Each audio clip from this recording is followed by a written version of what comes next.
पुत्राय विद्महे छाया पुत्राय धीमहि तन्नो शनिदेव प्रचोदयात्. नमस्कार.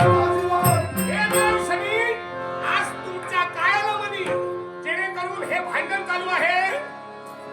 गंधर्वमय कधी काळात नाही तुम्हाला भय. कदापि नाही. या देवाशी भांडता हा कारण आहे.